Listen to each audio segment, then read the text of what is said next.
Okay guys, I wanted to make this video on this demo that I just played from Steam here on the Dungeon Beneath. This is from Puzzlebox Games, which I think this looks like their first game that they've had on Steam here. But it's just an awesome game. It's I would kind of describe it as like a turn-based sort of roguelite auto-battling puzzle game, if that makes sense. You'll see in a second here as I kind of describe it. But there's just really a lot to like about this game. So you pick a hero. Let's just pick something random here and see what we get. All right.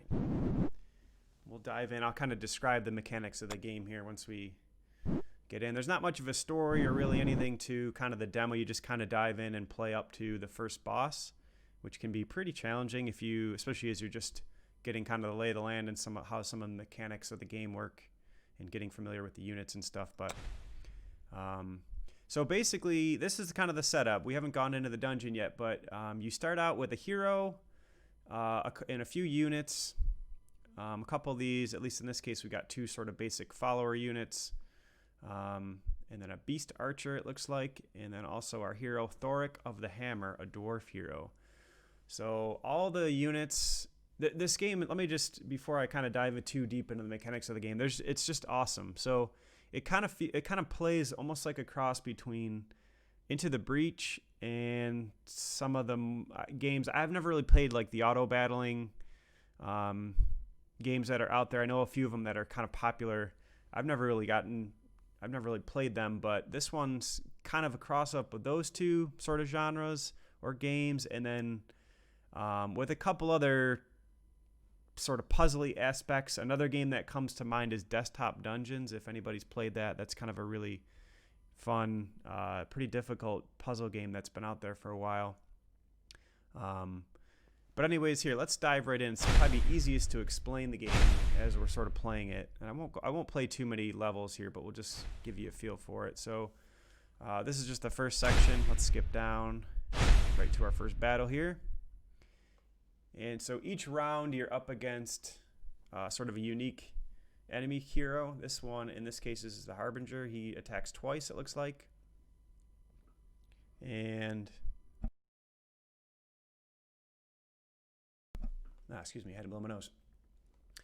So what's really neat about this game, there's so many things going on that make this game awesome and very fun. Even just this demo, there's quite a bit going on. So you'll kind of get a sense of the layout of each floor. There's our side of the units are here on the left. The enemies are over here on the right. We've got two lanes, or two, I should say, two rows in this case. The front row closest to the enemy, and we've got this back row. And then there's kind of lanes, and where our heroes all the way in the back here. And then the same goes for the enemy. They've got their front row, back row, and then where the hero is. Now, what makes this game so much fun is just the sheer combination of stuff that's happening on any given turn. So as you might expect, because it's kind of an auto battle sort of turn-based game, there's sort of a sequential group of steps, much like you might recognize from Into the Breach, where we're gonna hit go and things are gonna happen, and we want to try to understand where best to place our units, how to take advantage of the abilities and synergies they might have on our units, and watch out for some of the same stuff on the enemy side. So we're just in the setup phase right now. That means we can move our units anywhere we want without exhausting them, which is a mechanic we'll get into. So basically we can set things up how we'd like in order to for this first round of combat here. So if we defeat the enemy, we're going to get 3 gold here. If we defeat the enemy hero, this is a very straightforward objective in this case. So let's see. So the attack order, this just goes by each unit has a speed value. You can see like this beast archer. Aguatilis is a 6, so he's going to be probably the fastest on here. Yeah, these are all 1s. Our 2 fighters are 4s, and our hero is also a 1. So there's the attack order, right? He's going to go first, second, third, and then fourth, and the enemy hero will go last. So let's take a look. If we hover over most of the things. The UI in the game right now is, I would say, pretty good. It's not great. There's a couple of wonky things that you'll find, but for the most part, it's pretty self-explanatory and reasonably well done with some of the tooltips and hovering and clicking on stuff. It'll kind of give you it's certainly playable enough to have fun with the demo and understand what's happening. So these bone piles right now, these are just piles of undead bones that at the round's end, they're going to transform into skeletons, which we obviously don't want to happen. We can just kill these bone piles and then not have to worry about the skeletons. And so each unit has, as you can see, this is just the basic follower human unit. It's got a health right underneath the picture portrait there. So it's got 3 hit points. It does 1 damage. It only attacks when it's in the front. And it's got a speed of 4. So pretty straightforward unit here. As an example of another type of unit, our Beast Archer here, he's got a faster speed, so he's at speed 6. He's got 4 hit points. He does 1 attack as well. And when an ally dies, he also gains 2 power. Power is basically how much damage it's going to do. Now you'll also notice as I hover over the unit, it's going to show me where the damage will be done, which it'll be applied to. For the most part, your units are going to attack in the lanes that are opposite of them. So like for this follower, he's going to hit this bone pile. This one's going to hit that one. Archer will shoot this one, so on and so forth. All very straightforward. Let's take a look at our hero. He's getting... Oh, you know what? And actually, there's another little nuance to this. So we've got our Arbiter's Blade. This is kind of like a blessing or an accessory that you... at least in the demo, you can start out with one of these. I think you almost always do. But in this case, the Arbiter's Blade gives your hero 3 power just to start, just at battle start. So I think this is only going to last 1 round, but we'll be able to see. So if we've kind of done at least a basic idea of understanding what's going to happen here on this turn. Let's hit attack, and we'll watch it all unfold. So our fastest archer hits. He kills that bone pile. Bone pile done. Bone pile done. And then we get a nice big chop there from our hero onto their hero. And just like that, remember the Harbinger Undead hero, this one attacks twice, which is why our Beast Archer here took a couple of points of damage, but that's no worries. All right, so right now the enemy hero is at 3 hit points, and we're going to do plenty of damage actually. So let's kind of explain another wrinkle here. So in most cases, if the unit has nothing to attack in its lane, then it will take a swing at the hero on the back line here. So if we look at the turn order again, it's going to be just the same as it was the first time. Basically all our units are going to go before the enemy hero can go. So let's hit attack. And first goes our archer. And then here's our 2 followers, and they're just going to swing because they've got nothing else to hit. They're going to go right for the enemy hero, and voila, he's toast. And we get our 3 gold. That's the first round of victory. No worries at all. To pick up the gold, you just click on it and go to our first campfire. Now, campfires are cool. This is where basically you get a chance to recruit another unit to join your party, so to speak. So right now we've got 4 out of 5 units placed into our party, and we've got just enough gold. With 3 gold, we can recruit any one of these other ones. So this is kind of interesting. I've played through this demo probably for a couple of hours here, and I've seen a bunch of the units, but apparently I haven't seen them all yet because I'm still finding stuff. I've never seen this this variation of a beast fighter here. So I'm not even totally sure how unique some of these guys can be that you get to control. But so we'll get to take our pick between a human squire. He gives another ally in this lane +1 power after the round. Let's see what the armored knight does. He gains attack equal to his armor, which so right now he's got no armor and no attack, so not super useful. Or this beast fighter who is 5 hit point speed 5, and he does additional attack if the party isn't full, which right now would show him as a 2. but we're gonna probably fill up our party. So let's just hire this squire here. That's our 3 gold, and we'll move on to the next round. So between rounds, as you've seen, there's quite a bit of decisions to make, a lot like Into the Breach or some of the other sort of roguelite turn-based games and stuff that are out there. It's all pretty familiar, but there's a lot of interesting choices to be made. You could see on that last screen too at the campfire there was an option to re-roll the characters that were available to purchase. Of course, it cost a gold to do that, and we only had 3, so then we wouldn't be able to hire anybody, and whatever, that would have been kind of a waste. So here we go. Let's take a look. Now we're against Grumbletooth here. He's at the round end. He's going to give a random allied beast +2 armor. Armor does exactly what you would expect. It just kind of serves as additional hit points. And these dire rats are actually very weak, but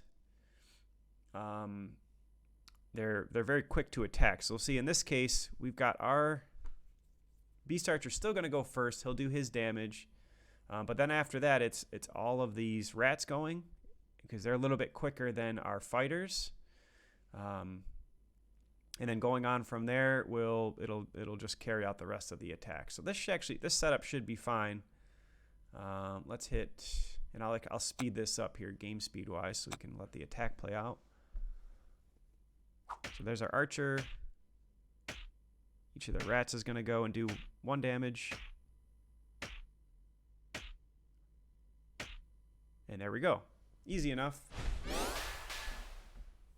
There you see a couple of those round end mechanics play out. So, of course, round end, we've got this one that gives another ally in this lane +1 power, which is nice. And that actually procced on this Beast Archer, so he's going to hit for 2 now, which is exactly how many points this enemy hero has. So if we watch the attack order again, because he's still the fastest out here, we can just let this play out. And there we go. All we had to do was defeat the enemy hero for the objective. In some cases, you'll find there's bonus objectives that can give you additional gold. You may have noticed that animation too. So at the end of each round, once you clear the level, all your units will heal back to full. Units that die will be revived, but they'll be unable to use things like this. In this case, this potion of experience. If either of these units had died, I would not be able to use this on them. So you kind of want to keep your units alive. In some cases, it's not possible to keep everybody alive, but it just kind of depends on what your approach is and what the situation sort of calls for. So anyways, I'm kind of liking what this Beast Archer's doing. Let's apply this experience potion to him. I'm guessing that the way the progression and experience works will probably change outside of the demo, just because there'll be probably more levels to go through and more things to consider. But for now, it works easily enough, I'd say. So we're going to go to a treasure room here, or a shop room. Well, this is actually the treasure room.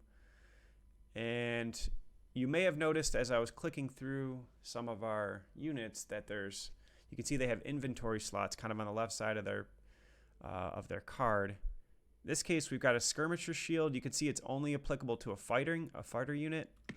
In this case, this will be a perfect item to put right on our squire. Just gives him additional speed, so he hits earlier in the turn order, and also a little bit of extra health, which is always useful.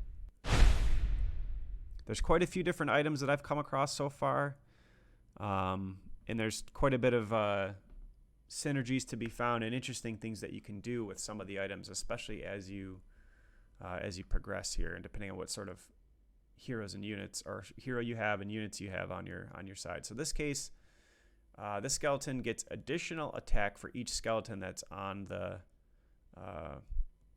board. Also, there's a bonus objective to take no hero damage. Okay.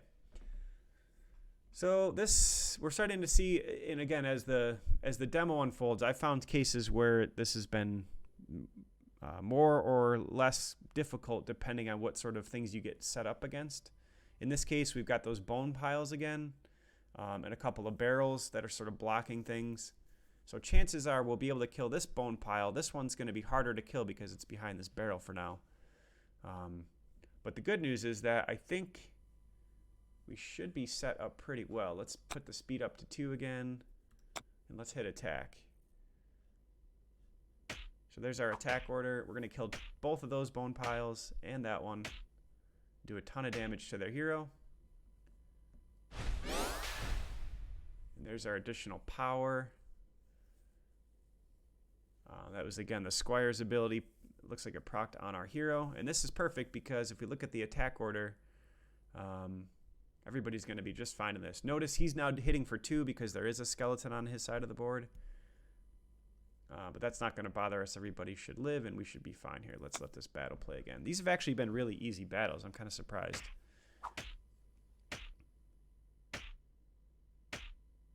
And whammo. So we get the objective and the bonus objective there. That one was quite easy, actually. So we got our bonus gold and our experience we want to put on our archer. Again, you can see now he's at 2 out of 3, sort of on the bottom of his portrait card there. If we get one more experience potion for him, then he'll level up. Also notice, like the follower and our hero have already gotten max levels, so you can't level those up right now, but that's okay. We get to go to another campfire here. And let's see what we can find here. So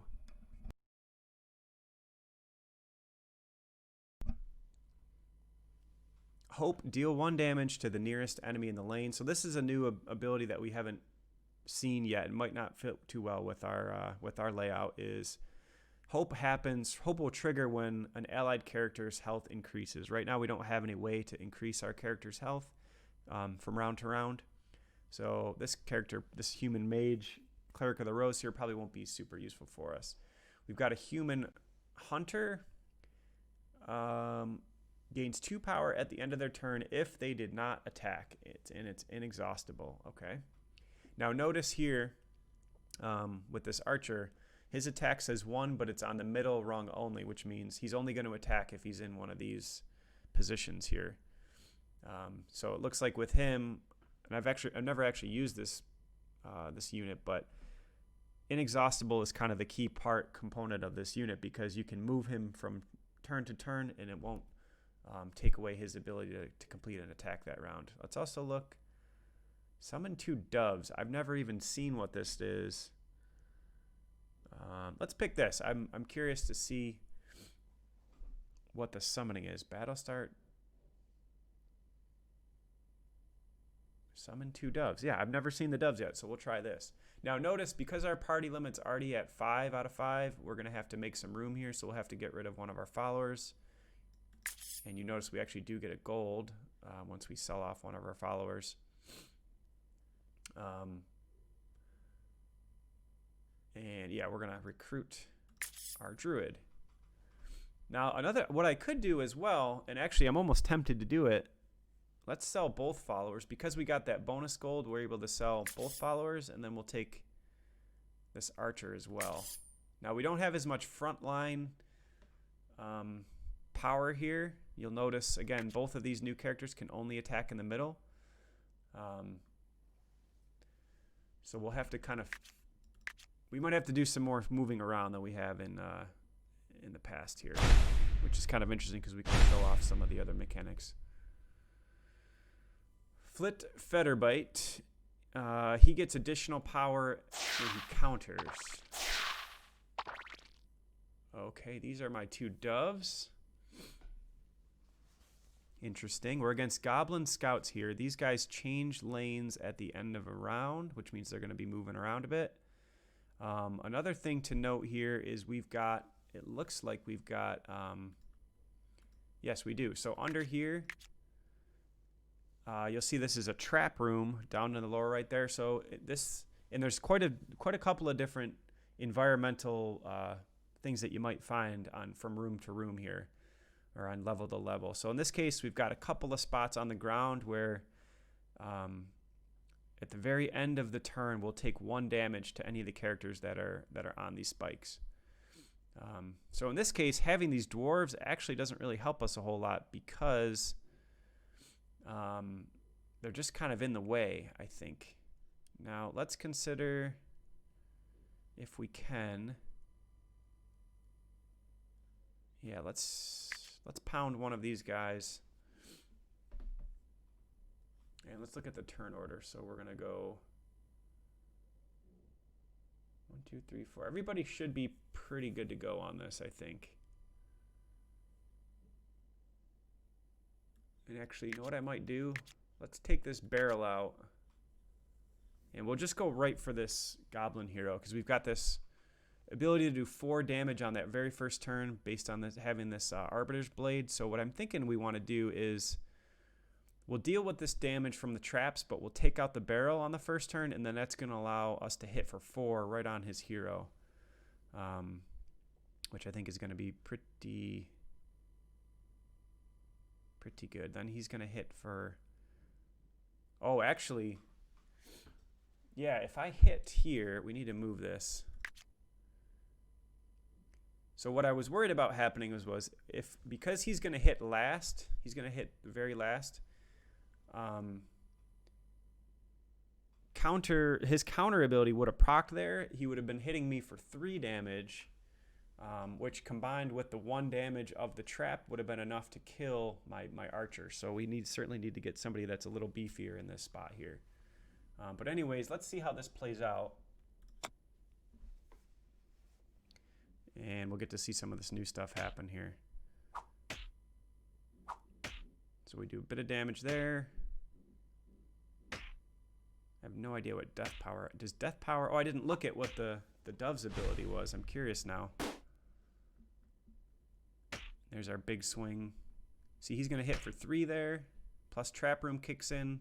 So yeah, this guy's already beat up pretty bad. And a bunch of round end stuff's proccing now. So now, from the looks of it, we've got even more to consider here.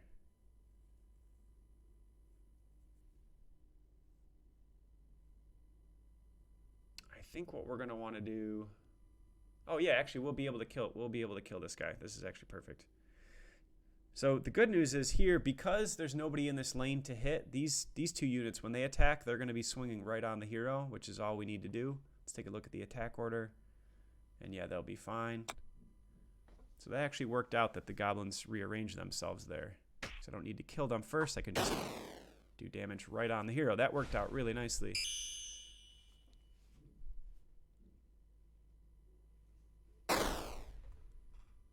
Everybody heals back up. We get our gold. And now we get a chance to... Where is he? Here's our Beast Archer. And because we got that 3rd potion,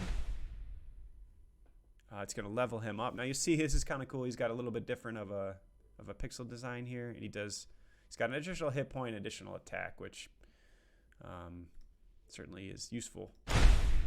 Although not exciting. The upgrade paths for some of the units that I've upgraded so far seem pretty good. Nothing amazing, but definitely some unique ones from what I found. Here's another shield. Didn't we already get a shield? That's actually kind of funny. Yeah, he's already got a skirmisher shield. So this shield's useful, though, because we don't really have any frontline guys. I think we'll put this shield on. Oh, crap, and it's only on a fighter, so we need to put it on him. And his inventory's full. No! We have no fighters to use this on. That's kind of a bummer. Is there any way we could stash this? I've never actually seen this situation come up. Yeah, see, he's already got a shield, so we have no room for it. Well, that's a bummer. And I suppose we don't have any way to get any gold or anything from that either, so... Oh, well. Okay, we'll play... You know what? I'll play one more round here. I'm not going to go all the way to the end of to kind of the final boss that's in the demo, just so it kind of leaves something for you guys to find once you are able to play for yourself. Because as far as I can tell, it's the same boss every time that you fight. He's actually pretty challenging, so you need to make some wise decisions leading up to it.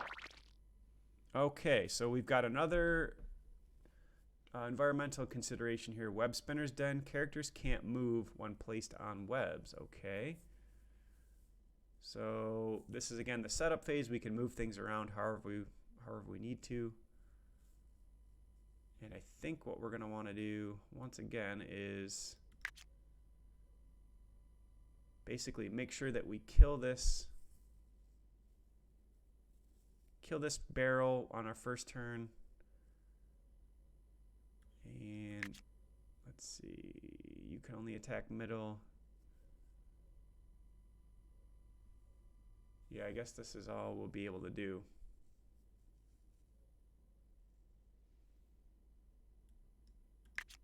But it makes more sense for him to be here, of course, so he can do a bit more damage. Okay, so let's see. We'll be able to kill this rat. We'll be able to kill the barrel and do, looks like 5 damage to the enemy hero here. Let's let that rip. These doves are toast, but whatever. It's interesting to see what the damage power. Looks like they give power when they die.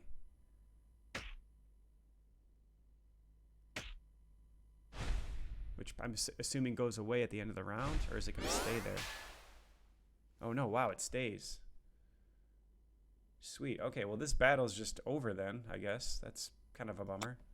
I've never actually seen, I'm confused as far as what those doves do. I know there's other abilities and skills that I've seen that affect summoned units. Oh, and actually, I wasn't even paying attention there because I'm about to close out the video, but there was a bonus objective to kill all the enemies. And yeah, that's fine. So I'll stop the video here. It's already more than 20 minutes, I think, that we're recording. But hopefully this gives you an idea of kind of what this game's about. There's tons and tons to see and do just in this demo. It's, even though from beginning to end, it's kind of short, and like I said, I think the final boss is kind of repeatable. There's quite a few things to tinker around with. There's some environmental stuff that we didn't see when I played this run through. That actually gets really interesting. There's cool ways to synergize how your units work together with things like healing and armor and doom and some of the other effects that the game has so far.